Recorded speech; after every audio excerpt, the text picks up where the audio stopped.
Hey folks, today I'm going to give you a quick rundown on Gorb Algo and the simplicity of it. Just the pure simplicity behind the coding that kind of keeps it just easy to play from. So the important thing I want to talk about is, first off, our gray and purple lines.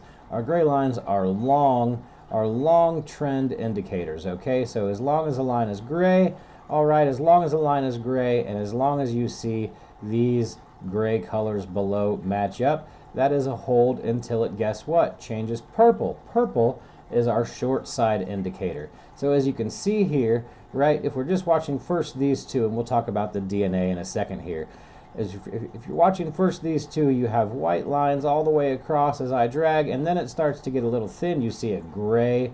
You see a gray pop right here, and guess what? We changed to purple. That is an indication to either take profit or trim.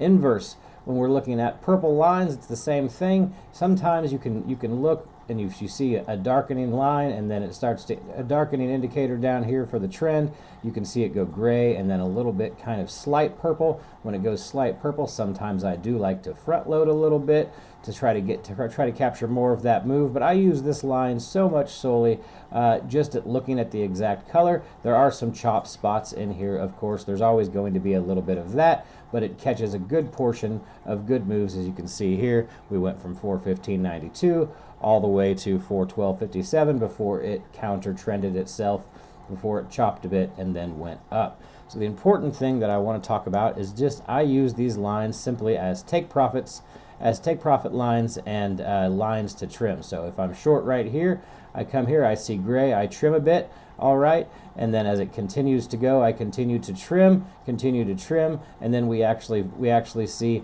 more of a trend here. As you can see, it goes white at the bottom.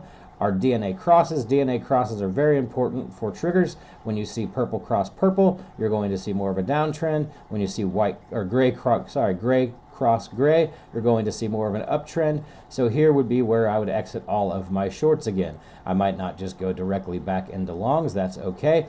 But another important thing, as you can see, we turn purple here, and as we turn purple here, our trend is showing, oh my goodness, we have a little bit more short side, and we do turn purple on the way down. There is some mixture from the DNA there, so this is one of those ones that you might trim on the way down as you go. But if you manage to think, okay, the current trend is down, I'm going to hold, that's another very big move to go. All right, and then same here, this doesn't count because this was a gap up on an open, so we'll go ahead and ignore that, and we'll look at yesterday. Yesterday, the very first move down turned purple. We saw our purple trends popping up. We saw our purple lines on our DNA starting to compress for a cross, which gave us a nice strength of move. And then guess what? Our lines lightened to a light purple, then light gray, then gray, and we started to see more of an uptrend as we went along. It is that simple, folks. It is not a difficult thing to do. All you really need to do is watch these lines, this line here, and then check DNA to make sure there is some confluence with it. If you see them compressing one direction, sometimes you can front load. It's that easy.